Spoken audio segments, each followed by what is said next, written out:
Hello, नमस्कार, आदाब, सत श्री अकाल और अस्सलाम वालेकुम। मैं हूं मोहम्मद अहमद काज़मी, लेकर आया हूं आपका पसंदीदा कार्यक्रम आपके रूबरू। देश विदेश में जो कुछ बड़ी घटनाएं, खबरें होती हैं, उसके बारे में हम कुछ जानकार लोगों से आपकी मुलाकात कराते हैं। अभी पूरे देश को कोविड-19 यानी कोरोना का संकट बहुत बुरी तरह से फैला हुआ है और ऐसी कुछ खबरें आ रही हैं कि कब्रिस्तान और शमशान घाट पर लाइनें लगी हैं। लोगों के मरने की तादाद दिन ब दिन बढ़ती जा रही है। अस्पतालों के हालात बुरे हैं और कई स्टेट गवर्नमेंट्स ने लॉकडाउन अलग अलग तरीके का ऐलान किया है। इस सब पर बात करने के लिए मेरे साथ आज ख़ास मेहमान हैं रविंद्र कुमार जी, जो राष्ट्रीय मुक्ति मोर्चा के अध्यक्ष हैं और पेशे से वकील हैं। समाज सेवा बहुत अरसे से कर रहे हैं आप। रविंद्र कुमार जी, आप बताइए कि आखिर ये ऐसा संकट जो हम तकरीबन एक साल पहले एक कर्फ्यू जैसी हालत में अपने अपने घरों में बंद थे, फिर से वो हालत बनती जा रही है। आखिर क्या कुछ है जो सरकार की तैयारी? पीएम केयर के बारे में आज तक ये नहीं बताया गया कि कितना पैसा आ चुका और इसी के लिए उसे बनाया गया था। आखिर वो कहाँ गया? सरकार की प्रायोरिटी क्या थी? कहाँ हम एक साल पहले थे?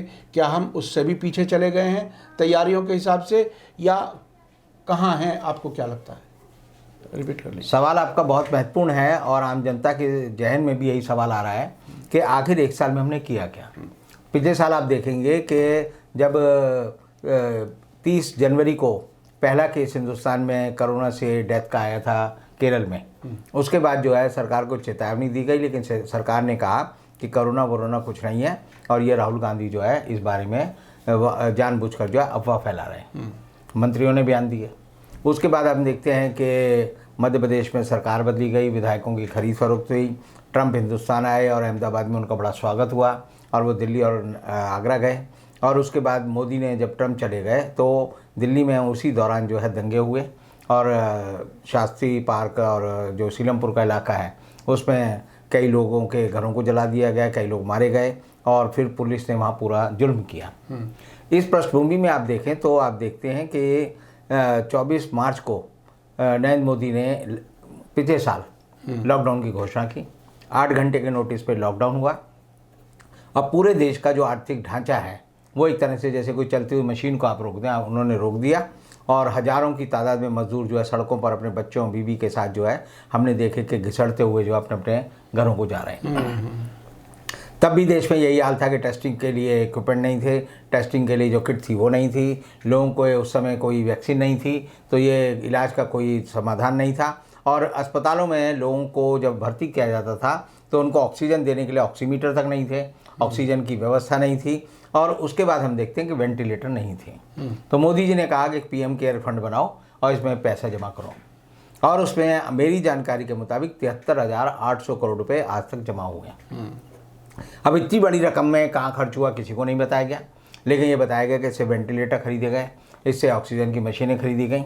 और हम देखते हैं कि जब पिछले साल कोरोना लगा था तब देश में 50,000 जो है वेंटिलेटर थे और सरकार ने कहा कि हम इसको जो है 1,65,000 वेंटिलेटर तक ले जाएंगे। लेकिन आज एक साल बाद आप देखते हैं तो 9 कंपनियों ने वेंटिलेटर बनाने शुरू किए, लेकिन सरकार की कोई खरीद की नीति नहीं थी, कोई तरीका नहीं था। तो जो 9 नई कंपनियां जो है देश में पैदा हुई वो उन्होंने दम तोड़ दिया क्योंकि सरकार की तरफ से कोई डिमांड नहीं थी, कोई ऑर्डर नहीं था और वो कंपनियां बंद हो गई।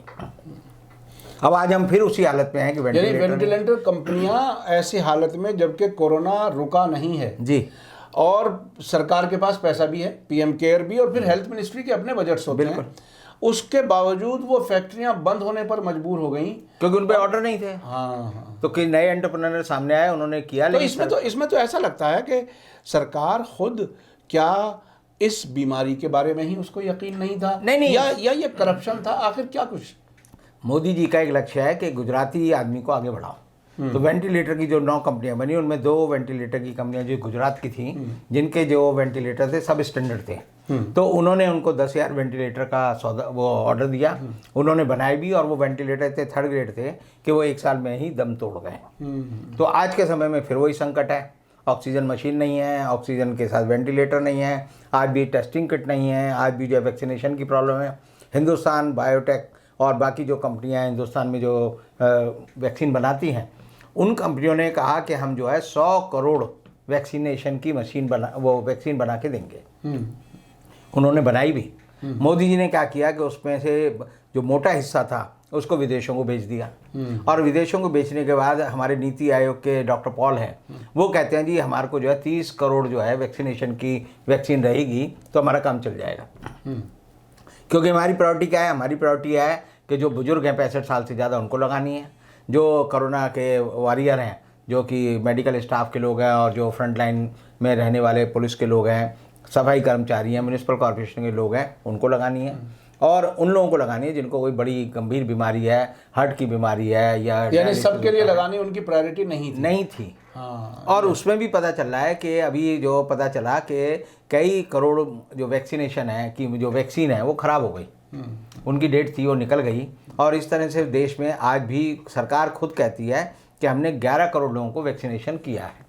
11 करोड़ का मतलब है अगर पूरे देश की 140 करोड़ पॉपुलेशन है तो उसमें आप देखेंगे तो 7.5% लोगों को भी हम वैक्सीनेशन नहीं कर पाए, जबकि अमेरिका ने 55% को किया है, ब्रिटेन ने 60% को किया है, और कई छोटे छोटे देश हैं जो भूटान जैसा देश, उससे 99% लोगों को वैक्सीन लगा दी। लेकिन हिंदुस्तान जो है वैक्सीन का सबसे बड़ा उत्पादक होने के बावजूद भी सरकार के पास कोई नीति नहीं थी। तो आप देखिए, मैं हमेशा पहले भी कहता रहा हूँ कि जब से सरकार ने योजना आयोग को भंग किया है और नीति आयोग को बना दिया है तो सरकार की प्रायोरिटी बदल गई। पहले हर चीज़ की प्लानिंग होती थी। हाँ, यानी अब प्लानिंग नहीं है, सिर्फ आप एक पॉलिसी बना दीजिए। नीति का मतलब पॉलिसी होता है, चूँकि मैं बता दूं जो हिंदी और इंग्लिश को उस तरह से नहीं जानते, और नीति का मतलब होता है पॉलिसी बनाओ और उसके एग्जीक्यूशन के लिए कोई प्लान ना बनाओ। नहीं, नीति आयोग ने पॉलिसी बड़ी अच्छी बनाई। हाँ। और ये बनाई कि आप देखेंगे 2018 में नीति आयोग ने कहा जितने जिला हॉस्पिटल हैं, CMO जो होते हैं, चीफ मेडिकल ऑफिसर, हर स्टेट में एक एक जिले का होता है, उन्होंने कहा कि सारे जिला हॉस्पिटलों को बेच दो। अच्छा। तो सरकार की नीति तो दी हॉस्पिटल बेच दो, क्योंकि इनको किसी तरह की मदद ना दो, इनको किसी तरह की मेंटेनेंस ना करो। तो सरकार तो नीति आयोग के मानने पे बेचने पे चल रही थी। यानी सरकारी अस्पताल बेच दिए जाएं, उन्हीं प्राइवेट लोगों को, किसी को ही बेचो, यानी हमें मतलब नहीं है। उनका मतलब ये था कि लोग जो है जब इलाज कराना पड़े तो अपना पैसा खर्च करें अपनी गांठ का, और किसी भी अस्पताल में, छोटे बड़े अस्पताल में उन्हें फ्री इलाज नहीं मिलना चाहिए। उन्हें फ्री इलाज, किसी हालत में फ्री शिक्षा और फ्री इलाज। मोदी की जो सरकार की नीति है वो ये दो मामलों में बड़ी साफ है कि ना तो किसी को फ्री स्वास्थ्य की सुविधा दो, ना किसी को फ्री एजुकेशन दो। वो कहते हैं अपने आप पढ़ो लिखो, जाहिर बनोगे तो अच्छी बात है, नहीं बनोगे तो अच्छी बात है, बीमार रहोगे तो अच्छी बात है, ठीक रहोगे तो अच्छी बात है, हमारा इससे कोई लेना देना नहीं है। वो ये कह दिया जाता है कि सरकार का काम, एक तरफ तो कहते हैं कि साहब कोई हमारा काम बिजनेस करना थोड़ी है, सारे संस्थान बंद किए जा रहे हैं, इसके अलावा अस्पताल भी बंद किए जा रहे हैं, स्कूल भी इसी तरह से। आप नहीं समझे, बिजनेस करना तो ये होता है कि जब आप विशुद्ध बिजनेस करते हैं, सरकार जो है किस लिए होती है? सरकार लोगों से टैक्स लेती है, बिल्कुल, तो टैक्स लेके कहीं खर्च भी करेगी। अब वो टैक्स आप अगर ये कर सकते हो कि मोदी जी अपना जो 8,000 करोड़ रुपए का हवाई जहाज खरीद लें, उस पर खर्च कर दें, या उस 8,000 करोड़ रुपए से जो है आप देखिए 10 लाख जो है वेंटिलेटर खरीद के लोगों को दे सकते हैं, जिससे जान बच सकती है। तो मोदी सरकार की जो प्रायोरिटी है, प्राथमिकताएं हैं, वो जब से मोदी सरकार आई है वो बदल गई है। जन कल्याण करना वो समझते हैं कि पैसे को आप जो है नाली में बहा रहे हो। वो कहते हैं सरकार का काम जन कल्याण करना नहीं है। वो ये नहीं कह रहे कि सरकार को बिजनेस करना नहीं है। अगर बिजनेस करना सरकार का काम नहीं है तो ये सरकार जो है आज भी अडानी अंबानी की गुलाम क्यों है? उन्हीं के कहने पे करती है। क्यों ये इलेक्ट्रोल बॉन्ड लेती है उद्योगपतियों से और वो पैसा हजम कर जाती है? ये सरकार तो सिर्फ एक ही जबान जानती है, जो सिक्के की जबान है। किसी MLA को खरीदना है पैसे दे दो, कहीं की सरकार गिरानी पैसे खर्च काट डालो, किसी MP को जो लाना है उसको पैसे दे दो। तो ये सरकार पैसे के सारे काम करती है, तो व्यापार के अलावा कुछ करती ही नहीं। और ये कह रही है कि सरकार का काम व्यापार करना नहीं है। तो दरअसल जो है इनकी प्राथमिकता जो है लोगों का स्वास्थ्य, लोगों की शिक्षा, लोगों की जीवन को बचाना नहीं है, बल्कि इनका काम है कि सरकार को किसी तरह येन केन प्रकार साम दाम दंड भेद से बनाए रखो और दूसरे की सरकार है वो गिरा दो। और गिराने के बाद ये कहो कि देखो जी हम तो जो है व्यापार करते ही नहीं, हम तो जो है राजनीति करते हैं। तो इस सारे सवालों को जो आप कह रहे हैं, आप देखिए कि एक साल में 365 दिन में आज भी हम वहीं खड़े हैं जहाँ पिछले साल खड़े थे। आज भी हमारे पास वेंटिलेटर नहीं है। आज भी 14,000 लोगों पर एक जो है 1400 लोगों पर एक डॉक्टर है। 1,000 लोगों के पास जो है हमारे पास यहाँ 2 नर्सें भी नहीं हैं। हमने एक साल में क्या जुटाया है? हमने एक साल में कोरोना से लड़ने के लिए सरकार ने कोई नीति नहीं बनाई, कोई सिद्धांत नहीं बनाया, कोई डे टू डे अगर इनकी प्रोग्रेस देखें तो वो नहीं है। इन्होंने तो ऐसे किया जैसे कहीं भंडारा होना होता है, आए टेंट लगाया, वहाँ पर शमियाना लगाने के बाद हवन यज्ञ किया और लोगों को भंडारे में खाना खिलाया और टेंट उखाड़ के चल दिए। तो कोरोना से लड़ने के लिए, जबकि WHO कहता है, मोदी जी खुद कहते हैं कि कोरोना के साथ हमें जीना होगा। तो जीना होगा तो जीने का तरीका ये नहीं है। जीने का तरीका आप एक योजना बनाएं, जैसे आप घर में रहते हैं। नहीं, शायद वो ये कहते हैं कि जो बच जाए उसे जीना होगा, जो मर जाए मर जाए, उसमें क्या मसला है। नहीं, मर जाए और जीना हो, जब कोई इंतजाम नहीं कर रहे तो इसका मतलब तो यही हुआ कि जिसे मरना वो मर जाए, देखिए जो बच जाए वो जी ले। मरने और जीने में भी सबसे बड़ी बात यह है कि नेचुरल, आप अगर आदमी की ह्यूमन बॉडी की आप कंसेप्ट को समझिए, तो जिस आदमी की इम्यूनिटी अच्छी होगी वही जी पाएगा। जी। और जिसकी इम्यूनिटी खराब होगी मर जाएगा। आप देखेंगे कि शहर का आदमी जो है बिस्लरी का पानी पीता है तभी उसे डायरिया हो जाता है। विदेश से कोई भी आदमी हिंदुस्तान आता है उसको तुरंत डायरिया हो जाता है। लेकिन जो मजदूर का बच्चा है, जो मजदूर है, जो मजदूर की बीवी है, वो जो है कहीं का भी पानी, नाले का पानी ले लेते हैं, वो आप देखेंगे गंदे तालाब का पानी ले लेते हैं और खाना बना के खाते हैं और पानी पीते हैं और उनकी इम्यूनिटी ठीक रहती है। जी। तो अगर ये उस हिसाब से चल रहे हैं तो इस हिसाब से तो सारे अमीर लोग जल्दी मर जाएंगे जी। और तब गरीबों का राज होगा। लेकिन सरकार को इस तरीके से सोचना नहीं चाहिए। जी। ये सोचने का जो है गलत और बीमार तरीका है, जिसमें वो कहीं अगर कोई दवाई ऐसी ईजाद हो जाए जिससे सारे मुसलमान मर जाएं, तो मोदी जी उस दवा को बनवा के जो है सबको लगा दें। हाँ, नहीं, उसमें तो मामला ही हल हो जाएगा, फिर मामला हल हो जाएगा। लेकिन ऐसी कोई दवा बन नहीं सकती। दवा जो है हिंदू मुसलमान को नहीं पहचानती, दवा जो है अनपढ़ और गंवार को नहीं पहचानती, दवा जो है पैसे वाले और गरीब को नहीं पहचानती, दवा जो है ये नहीं पहचानती कि कौन हिंदी बोलता है, कौन संस्कृत बोलता है, कौन तमिल बोलता है, कौन तेलुगु बोलता है।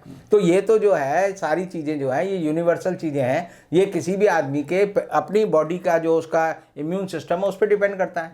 तो मोदी सरकार ने लोगों को जो है झूठ बोला, और झूठ इस हद तक बोला कि वो एक मैं देख रहा था ट्विटर पे कि दीपक चौरसिया कह रहा था कि हार्वर्ड यूनिवर्सिटी ने कहा है कि योगी आदित्यनाथ ने जो कोरोना प्रबंध किया है, कोरोना मैनेजमेंट किया है, वो दुनिया में सबसे बेस्ट है। और ये जो वो कह रहा था, तो हार्वर्ड यूनिवर्सिटी ऐसा कोई बयान नहीं देती, लेकिन हिंदुस्तान के लोगों की खराब आदत है, वो कहेंगे हमारे राष्ट्रगान को यूएनओ ने कहा है कि सबसे बढ़िया है। यानी झूठ फैलाते रहो, सुबह उठ के एक नई झूठ फैला देते हैं और ऐसी बात कह देंगे मोदी जी को दुनिया का सबसे श्रेष्ठ प्रधानमंत्री घोषित किया गया। अब किस बैरोमीटर में किया, ये उसका एक तरीका इनका ये होता है कि कोई वेबसाइट ढूंढेंगे, वो वेबसाइट बनाएंगे, उसमें एक न्यूज़ डाल देंगे, फिर उस वेबसाइट के रेफरेंस से ANI कहेगी कि फलानी वेबसाइट ने कहा है कि मोदी जी दुनिया के सबसे जो है सर्वोत्तम प्रधानमंत्री हैं। यानी सब कुछ खुद ही बना लेते हैं, सब कुछ बनाया और ऐसा बनाते हैं जिसका कोई सिर पैर नहीं होता, जिसकी आप जांच करें तो फैक्ट चेक करें तो पता लगेगा झूठ है।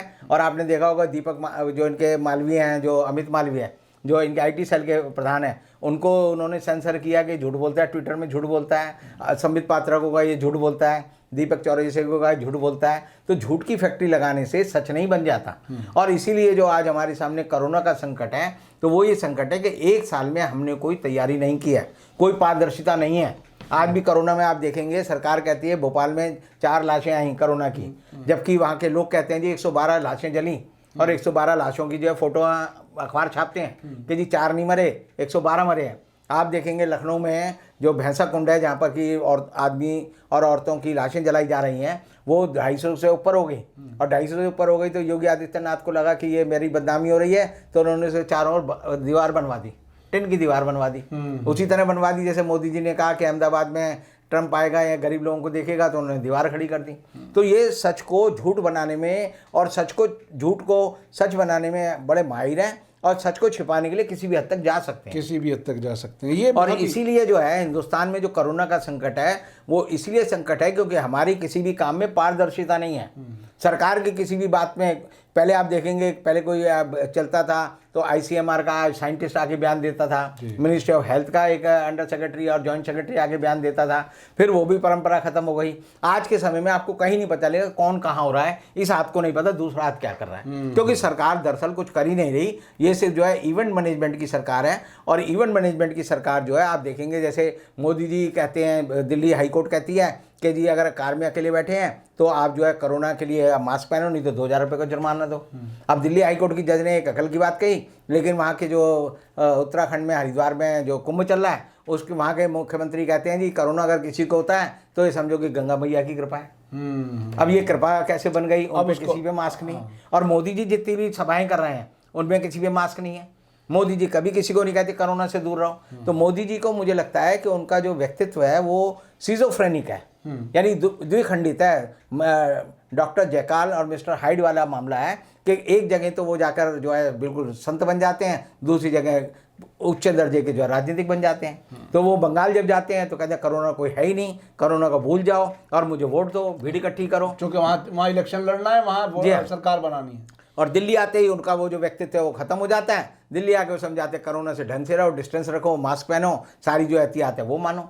तो ये जो जितने भी लोग हैं ये सारे पाखंडी लोग हैं और इनका व्यक्तित्व जो है विखंडित है और ये लोगों से झूठ बोलते हैं और इनकी जो विश्वसनीयता है इतनी खत्म हो गई है कि इसीलिए लोगों को लगता है कि हम मास्क पहने वो उस वाले मोदी को माने या मास्क पहन के इस वाले मोदी को माने। तो लोग जो है एक तरह से सशोपंज में हैं और इसीलिए आप देखेंगे कि देश के किसी भी अस्पताल में आज के समय में जो भी आपको खबर मिलेगी वो बुरी खबर ही मिलेगी। आप अगर किसी अस्पताल में चले आओगे तो रोते बिलखते गाली देते हुए लोग मिलते हैं सरकार को, कहते हैं कि इन्होंने हमारे फलाने, कोई कहेगा मेरे बाप को मार दिया, मेरी माँ को मार दिया, मेरे भाई को मार दिया, मेरी बीवी को मार दिया, मेरे बच्चे को मार दिया। और इन लोगों के बारे में सरकार का कोई ध्यान नहीं है। सरकार का ध्यान अभी भी जो है कोरोना की न्यूज़ को मैनेज करना और बंगाल का चुनाव लड़ना है, जिसमें कि दोनों जगह सरकार बुरी तरह से पस्त हो रही है।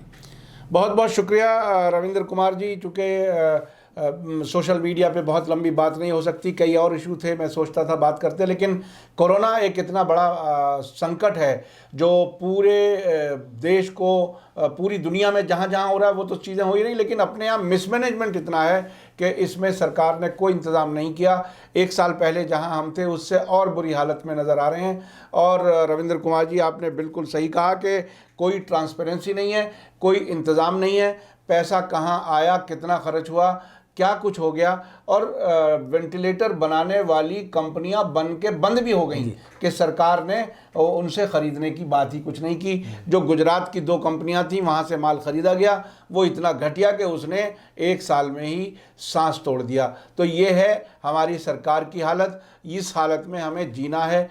कब तक जीना, कैसी हालत में? शायद सरकार लोगों के मरने का इंतज़ार कर रही है कि ज़्यादा से ज़्यादा लोग मर जाएं, जो बाकी बचेगा वो जिएगा। अगर यही हालत है तो ये जो जन कल्याण की सरकार ऐसी नहीं हो सकती। बहुत बहुत शुक्रिया रविंद्र कुमार जी, आपने वक्त दिया। इसी के साथ मुझे दीजिए इजाज़त। धन्यवाद, शुक्रिया। जय भारत, जय हिंद। मीडिया स्टार वर्ल्ड के और वीडियो देखने के लिए हमारे चैनल को सब्सक्राइब करें और सीधे नोटिफिकेशन पाने के लिए बेल आइकन दबाएं। और अगर हमारी खबर सच्ची और अच्छी लगे तो अपने व्हाट्सएप, इंस्टाग्राम, फेसबुक और ट्विटर अकाउंट पर ज़रूर शेयर करें।